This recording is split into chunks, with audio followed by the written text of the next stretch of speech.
मोक्षमार्गस्य नेतारं भित्तारं कर्म भूभृतां जातारं विश्वतत्त्वानां वन्दे तद्गुणलब्धये। आज 10वें अध्याय का अपन अध्ययन करेंगे। इसमें 9 सूत्र हैं। सबसे कम सूत्र पूरे तत्वार सूत्र में इसी अध्याय में हैं और 9 सूत्र भगवान को जब केवल ज्ञान होता है तो उनकी 9 केवल लब्धि होती हैं, जो 6 भाव में अपन ने 9 भाव पढ़े हैं। इस प्रकार से भी याद रख सकते हैं 10वें अध्याय में 9 सूत्रों को। और दूसरा कि मोक्ष का वर्णन अब इसमें है और 9 सूत्रों के माध्यम से 9 का अंक जो होता है वो शाश्वत अंक कहलाता है। 9 में आप किसी का भी गुणा करके देखिए तो 9 दूनी 18, उसमें 8 और 1 9, 27, 36 आदि सबको देखेंगे तो उसमें वो शाश्वत बना रहता है। इसी प्रकार से मोक्ष जो होता है वो भी अखंड है, शाश्वत है। वहाँ पर कोई छोटा बड़ा नहीं होता। वहाँ पर सबके सुखों में समानता रहती है। चाहे कोई तीर्थंकर बन करके मोक्ष को गया हो, चाहे कोई सामान्य केवली हो, मूक केवली हो, सबके वहाँ पर समानता। उनकी पूर्व में भले ही कुछ भी अंतर हो लेकिन मोक्ष में सब में समानता रहती है। कोई एक अंतर मुहूर्त में मोक्ष को प्राप्त हुआ हो और जिसने बहुत तपस्या की हो, कोई जिसने बहुत उपसर्गों को सहन किया हो और जिसने वहाँ पर साधारण से मुक्ति को प्राप्त कर लिया हो, उनके सबके वहाँ पर सुखों में या उनकी आत्मा में वहाँ पर सभी जो हैं समान गुणों के धारी होते हैं। समानता रहती है, अखंडता रहती है। इस प्रकार से इसमें 9 सूत्रों के द्वारा वर्णन किया गया है। इसमें जो सबसे पहले केवल ज्ञान का वर्णन किया है, फिर मोक्ष कैसे होता है, उनमें क्या क्या अभाव को प्राप्त होते हैं और फिर वहाँ पर क्या क्या होता है। उसके बाद में आत्मा ऊर्ध्वगमन करती है और ऊर्ध्वगमन करने के क्या हेतु हैं, फिर उनके कुछ उदाहरणों के माध्यम से बताया। और उसके बाद में उसके बाद क्यों गमन नहीं करती, धर्मास्तिकाय भवाद वाला सूत्र है। और उसके बाद में सिद्धों में भी वहाँ पर आपस में तुलनात्मक अध्ययन किया गया है। वैसे तो उनमें कोई अंतर नहीं है लेकिन पूर्व की अपेक्षा से उनमें अंतरों को देखा गया है। इस प्रकार से 9 सूत्रों में ये 10वां अध्याय पूर्ण होता है। पहले अध्याय में जहाँ पर 4 ज्ञान का वर्णन किया था वहाँ पर केवल ज्ञान के बारे में वर्णन नहीं किया था। उस समय में कहा था कि केवल ज्ञान का वर्णन 10वें अध्याय में करेंगे। वहाँ पर केवल ज्ञान का विषय बतलाया था। अब यहाँ मोक्ष तत्व का कथन का अवसर आ चुका है और वो केवल ज्ञान के होने पर होता है। इसलिए अब यहाँ पर पहला सूत्र इस 10वें अध्याय का केवल ज्ञान की उत्पत्ति के कारण का निर्देशन करने के रूप में अवतरित होता है। मोह क्षयाज्ञान दर्शनावर्णांतराय क्षयाच्च केवलम। मोह क्षयाज्ञान दर्शनावर्णांतराय क्षयाच्च केवलम। मोह क्षयाज्ञान दर्शनावर्णांतराय क्षयाच्च केवलम।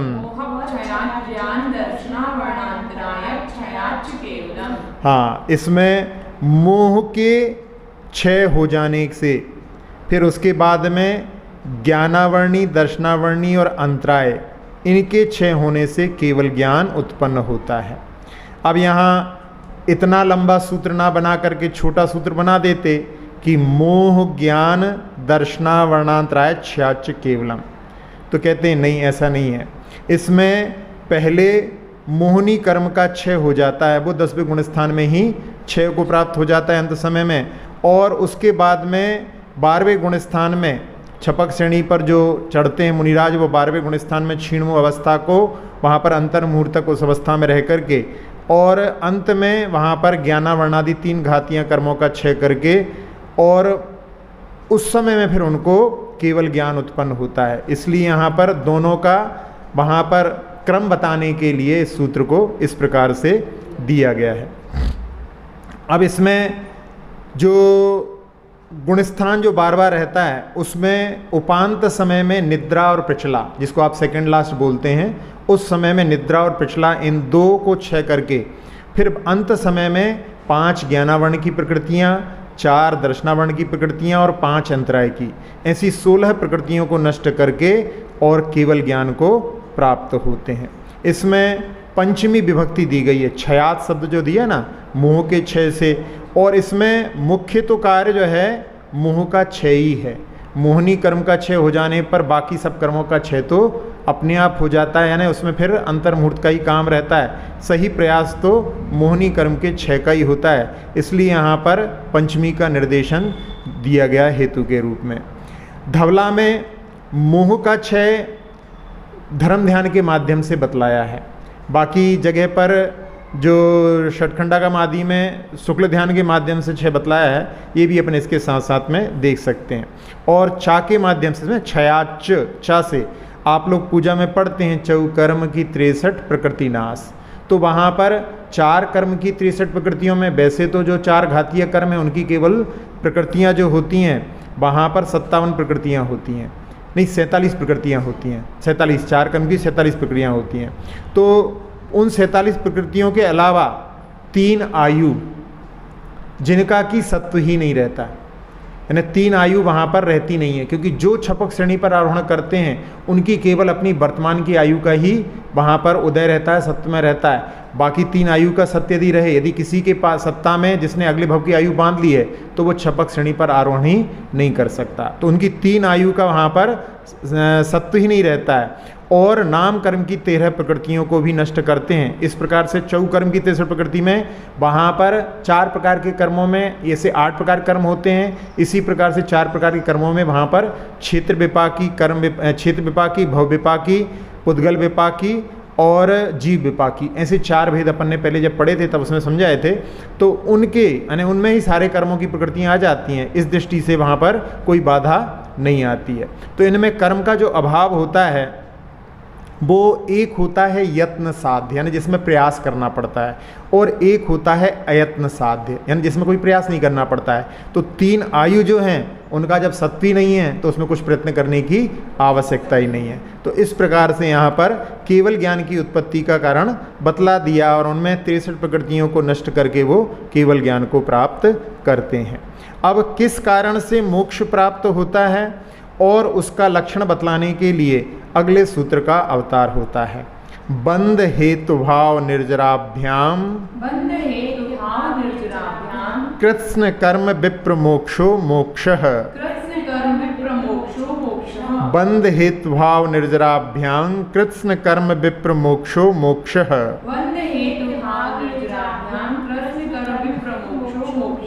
हाँ, बंध के हेतुओं का अभाव होने से और निर्जरा के माध्यम से कृत्स्न कर्म यानी संपूर्ण कर्मों का विप्र मोक्ष यानी अत्यंत अभाव हो जाने पर मोक्ष होता है।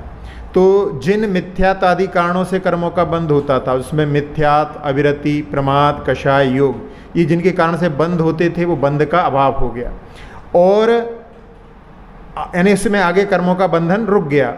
और जो अपने सत्ता में पड़े हुए कर्म हैं उनकी निर्जरा से जो पूर्वोपार्जित कर्म हैं उनको धीरे धीरे क्षय करना निर्जरा कहलाती है। कि निर्जरा में एक देश क्षय होता है और जब पूरे कर्मों का क्षय हो जाता है विप्र मोक्ष हो, यानी पूरी तरह से जब कर्मों का क्षय हो जाने पर, अत्यंत अभाव हो जाने पर मोक्ष होता है।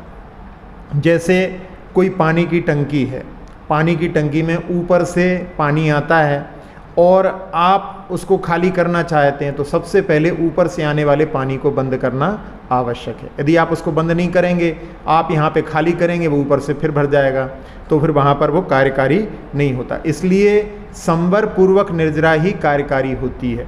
तो यहाँ वहाँ पर जो बंद के हेतु हैं यानी जिनके मार्ग से आश्रय होता था उनको रोक दिया और उस समय में जो नल आदि के माध्यम से या और कोई भी मोटर आदि के माध्यम से इसको खाली करते हैं तो वो उस प्रकार से जल्दी वहाँ पर टंकी खाली हो जाती है। एक पागल खाने में प्रयोग होता है। पागल खाने में वहाँ पर जो पागल है कि नहीं है उसकी परीक्षा करने के लिए, इनका ट्रीटमेंट के बाद में ठीक हो गए नहीं है, उनको उसी टंकी में पानी को खाली करने के लिए बोलते हैं और साथ साथ में ऊपर से पानी भी चालू रखते हैं। तो वो बार बार पानी साफ़ करता है, फिर पानी भर जाता है। तो यदि वो सही में पागल होता है तो समझ नहीं पाता, वो काम में लगा रहता है। और फिर यदि वो कहने लगता है कि पहले ऊपर का बंद तो करो भाई, हम कब तक खाली करते रहेंगे, तो समझ जाते हैं कि अब जो है ये ठीक हो गया है। तो इस प्रकार से जो है यहाँ पर इस उदाहरण के माध्यम से कि वहाँ पर आने वाले जो बंद के हेतु का भाव और उसमें जो बचा हुआ है उसको निकाल करके जब पूरी तरह से टंकी साफ हो जाती है तो वहाँ पर मोक्ष का प्रतीक है। अब कर्मों का क्षय पहले होता है कि मोक्ष पहले होता है, ये प्रश्न पूछने पर कहते हैं कि कर्मों का क्षय और मोक्ष की प्राप्ति एक साथ होती है। जैसे कि सूर्य के उदय होते ही प्रकाश की उत्पत्ति हो जाती है और अंधकार का नाश एक साथ हो जाता है, उसी प्रकार से कर्मों का क्षय होना और मोक्ष की प्राप्ति एक है। वैसे मोक्ष कहा जाए तो कहने में आता है कि मोक्ष वहाँ पर है, लेकिन जीव जब अपने द्रव्य कर्म, नौकर्म, भाव कर्म से यही मुक्त होता है तो यहीं उसके लिए मोक्ष हो जाता है। उस समय में आत्मा इतनी हल्की हो जाती है, इसलिए वो ऊर्ध्वगमन करके ऊपर जाती है। अब इसके बाद में कहते हैं, क्या इन पौद्गलिक द्रव्य कर्मों की प्रकृतियों के ही अभाव से मोक्ष मिलता है या भाव कर्मों के अभाव से भी मोक्ष मिलता है? तो उसको बतलाने के लिए अगले सूत्र में कहते हैं, औपशमिकादि भव्यत्वानांच, औपशमिकादि भव्यत्वानांच, औपशमिकादि भव्यत्वानांच, औपशमिकादि भव्यत्वानांच। हाँ, अब इसमें कह रहे हैं मोक्ष में औपशमिकादि, तो औपशमिकादि के साथ साथ में क्षयोपशमिक भाव, औदैहिक भाव, 5 भावों में जो क्षयिक भाव रहते हैं उनका तो पूरी तरह से अभाव नहीं होता, लेकिन औपशमिक भाव का अभाव हो जाता है, क्षयोपशमिक भाव का अभाव हो जाता है, औदैहिक। और जो पारिणामिक भाव है उसके लिए बता रहे हैं, पारिणामिक भाव भी 3 प्रकार का होता है, तो उसमें भव्यत्व भाव का भी अभाव हो जाता है। इसमें यहाँ पर जीवत्व रूप जो पारिणामिक भाव है उसका भाव नहीं होता, यानी वो भी जीव हैं, इस प्रकार से सिद्ध भी जीव हैं, लेकिन जिस प्रकार से अपन लोग अपने 10 प्राणों के माध्यम से जीते हैं वो उस प्राणों से नहीं जीते, इसलिए कहीं कहीं पर सिद्धाना जीवा, ऐसे सिद्ध जीव नहीं है। किस अपेक्षा से? जिन 10 प्राणों से अपन जीते हैं वो नहीं जीते हैं, उस अपेक्षा से वो जीव नहीं है, लेकिन चेतन भावों से वो जीते हैं, इसलिए वो जीव हैं। और इसके साथ साथ में यहाँ पर जो भव्यत्व भाव है, भव्यत्व भाव छूट जाता है तो आचार्य श्री इसके लिए कहते हैं, जैसे टिकट लेकर के जाते हैं और स्टेशन पर, एरोड्रम पर जो रहता है वहाँ पर ही टिकट को ले लिया जाता है। इस यानी यात्रा करने के लिए वो टिकट था, तो भव्यत्व भाव मोक्ष की यात्रा के लिए था, और जैसे ही मोक्ष की प्राप्ति होती है वो वहाँ पर छूट जाता है ना, उसका भी नाश हो जाता है। तो इस प्रकार से यहाँ पर औपशमिक, क्षयोपशमिक, औदैहिक और भव्यत्व भाव का, यानी 4 भावों का अभाव होने से मोक्ष की प्राप्ति होती है। यानी मोक्ष में वहाँ पर नहीं रहने वाले भाव ये 4 प्रकार के हैं। अब एक प्रश्न आता है कि जब कर्म बंध जो संतति है वो अनादिकाल से चल रही है, तो जो अनादिकाल से चल रही है उसका अंत भी नहीं होता। जिस चीज़ की उत्पत्ति होती कहते हैं उसका तो विनाश हो जाता है, लेकिन जिसकी उत्पत्ति नहीं हुई उसका जो है नाश नहीं होता है। तो यहाँ पर कहते हैं कि बीज और अंकुर इनकी जो है संतति चलती है, तो उसमें बीज और अंकुर ये बीच बीच में उत्पन्न भी होते हैं। संतति की अपेक्षा से भले ही बना दी हैं, लेकिन बीज की उत्पत्ति भी होती है, अंकुर की भी उत्पत्ति होती है। इस दृष्टि से इनको यहाँ पर जो सादीमान है इसलिए इनका अभाव भी हो सकता है। तो इसके लिए जैसे बीज को भून देने पर फिर उसमें होने की क्षमता, अंकुर उत्पन्न होने की क्षमता समाप्त हो जाती है। इसी प्रकार से कर्म जो अंकुर हैं उनको, यानी कर्म बीज को भून देने से, अग्नि के माध्यम, ध्यान रूपी अग्नि से कर्म बीज को भून देने से फिर उसमें भवांकुर उत्पन्न नहीं होते, यानी फिर उसका भव में उत्पन्न होना नहीं होता। अब चा शब्द के साथ में यहाँ पर केवल द्रव्य कर्मों के क्षय से ही मोक्ष नहीं होता, किंतु द्रव्य कर्मों के साथ में भाव कर्मों के अभाव से भी मोक्ष होता है, इस बात को बतलाया है। अब यदि भावों के अभाव होने पर मोक्ष होता है तो औपशमिक आदि जो भावों की निवृत्ति के साथ क्या क्षयिक भावों की भी निवृत्ति हो जाएगी? क्योंकि अभी इसमें अपन ने 4 भावों गिनाया है, क्षयिक भावों को नहीं गिनाया है। तो उसमें ऐसा प्रश्न होने पर कि मोक्ष में कौन कौन से भाव रहते हैं उसको बतलाने के लिए अगले सूत्र का अवतार होता है। अन्यत्र केवल सम्यक्त्व, अन्यत्र केवल सम्यक्त्व ज्ञान दर्शन सिद्धत्वेभ्यः, ज्ञान दर्शन सिद्धत्वेभ्यः, अन्यत्र केवल सम्यक्त्व ज्ञान दर्शन सिद्धत्वेभ्यः, अन्यत्र केवल सम्यक्त्व ज्ञान दर्शन सिद्धत्वेभ्यः। हाँ, मोक्ष में वहाँ पर केवल सम्यक्त्व, केवल ज्ञान, केवल दर्शन और सिद्धत, इन भावों का क्षय नहीं होता। अब यहाँ पर ऐसा लग रहा है कि यहाँ पर केवल सम्यक, केवल ज्ञान, केवल दर्शन और सिद्धत, इन 4 भावों का ही है। यहाँ पर इतना ही नहीं है, जैसे अनंत वीर की जो रहती है, अनंत वीर भी वहाँ पर रहता है, उसका भी भाव नहीं होता, क्योंकि अनंत वीर के बिना अनंत ज्ञान भी संभव नहीं हो सकता, और अनंत सुख भी संभव नहीं हो सकता, क्योंकि सुख तो ज्ञान रूप ही कहा गया है। इसलिए वहाँ पर जो क्षयिक नवलब्धि रहती हैं वो सारी वहाँ पर रहती हैं। अब अन्यत्र का अर्थ यहाँ पर मोक्ष में केवल ये ही गुण पाए जाते हैं।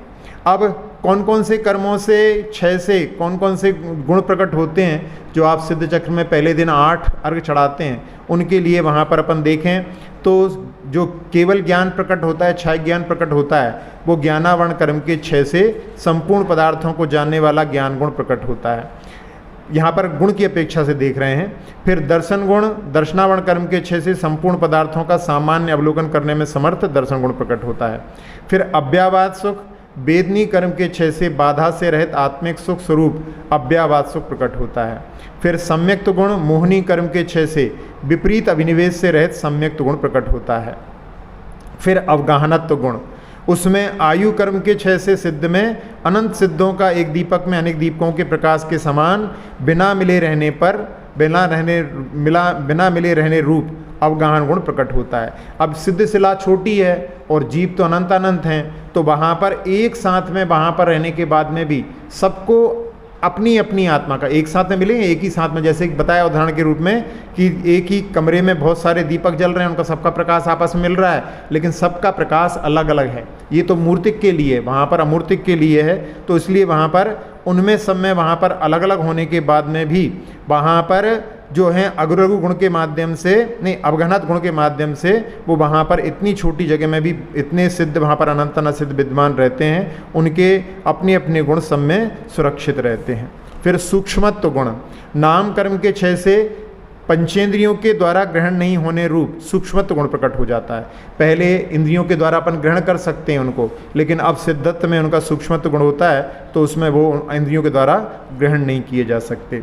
फिर अघ्रु लघुत्व गुण, गोत्र कर्म के 6 से वहाँ पर अघ्रु लघु, ना कोई छोटा है ना कोई बड़ा है। वैसे जो वहाँ पर जो गोत्र कर्म का भाव वहाँ बताया था कि ना एक अघ्रु लघु गुण नाम कर्म के अंदर था, जिसमें ना इतने भारी होते हैं ना इतने हल्के होते हैं, लेकिन वो वहाँ पर नहीं है। यहाँ पर जो भाव है, ना किसी से गुरु ना किसी से लघु, इस प्रकार से। और इसमें जो एक समास विच्छेद की अपेक्षा से देखे जाए तो अगुरु लघु, यहाँ अगरु और अलघु दोनों के लिए, यानी ना किसी से गुरु और ना किसी से लघु, इस प्रकार से। फिर वीर गुण, अनंत जो वीर जो प्राप्त होता है, अनंत शक्ति प्राप्त होती है, वह अंतराय कर्म के 6 से अनंत काल तक अनंत पदार्थों को देखते रहने पर भी खेद नहीं होना, थकान की अनुभूति नहीं होने रूप वीर गुण प्रकट होता है, जिसके माध्यम से अनंत सुख और अनंत ज्ञान भी वहाँ पर सम्मिलित रहते हैं।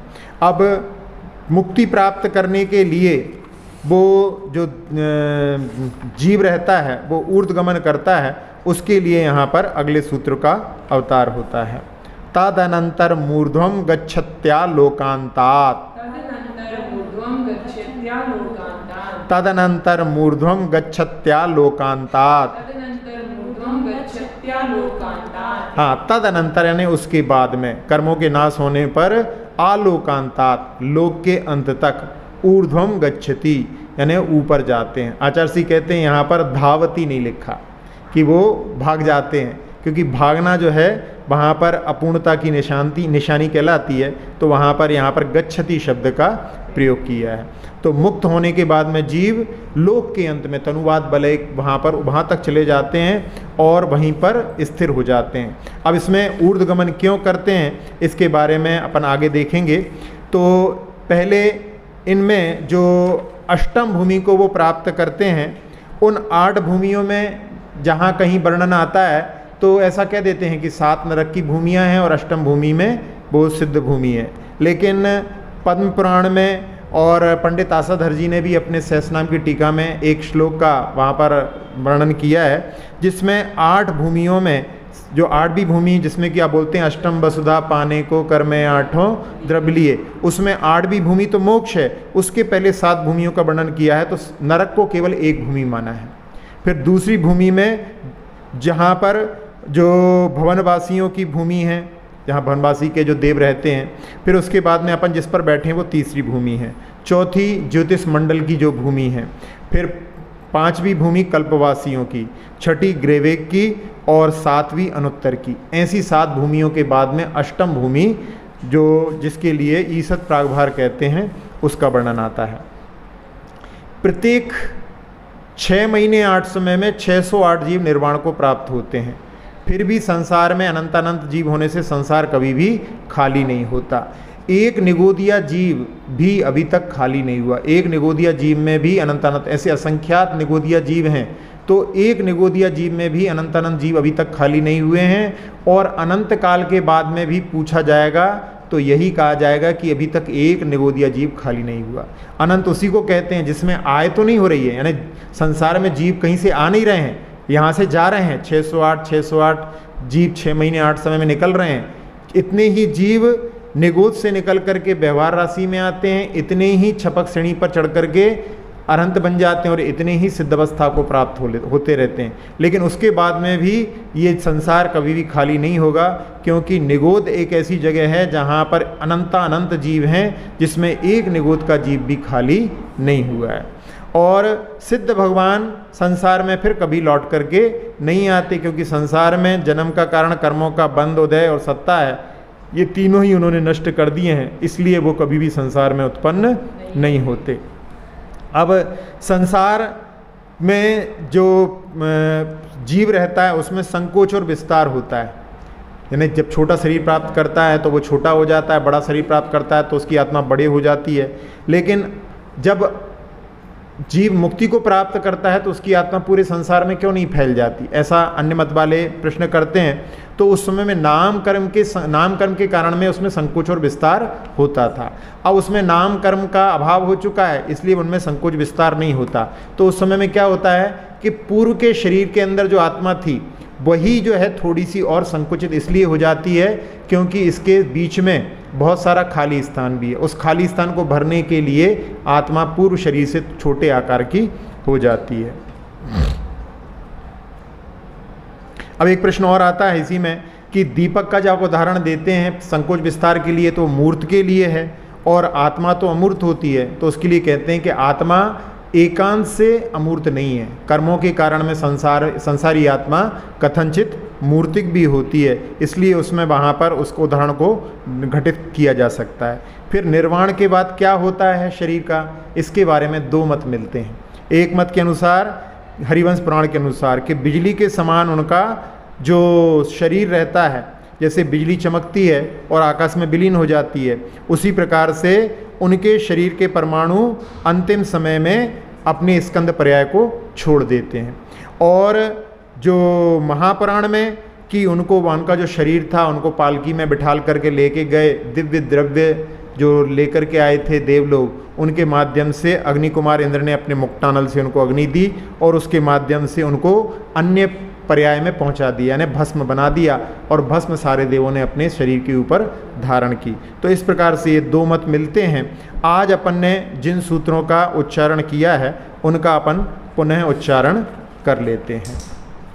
मोह क्षयाज्ञान दर्शन वर्णांतराय क्षयाच केवलम, बंध हेतु भाव निर्जराभ्याम कृत्स्न कर्म विप्र मोक्षो मोक्षः, औपशमिकादि भव्यत्वानांच,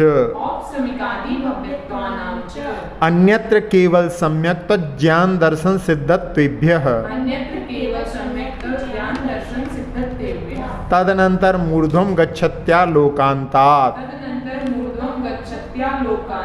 अक्षर पद मात्रा से दूषित वचन अगर मम हीन रहे और प्रमाद कषाय के वश में सम्यक अर्थ विलीन किए, जिन वाणी माता मेरी उन सब त्रुटियों को क्षमा करें, दे आशीष शीघ्र हम सबको केवल लब्धि रमा मिले, प्राप्त हमें हो बोधि समाधि परिणामों की शुद्धि हो, निज आत्म उपलब्ध हमें हो शाश्वत सुख की सिद्धि हो, चिंतित वस्तु दात्री माता चिंतामणि उपमा भाति, करूं वंदना पूर्ण विनय से चरण रखूं मैं ये पाती, कर जिन वाणी स्तुति तन की ममता टार, महामंत्र का जाप अब सभी जपें नब बार।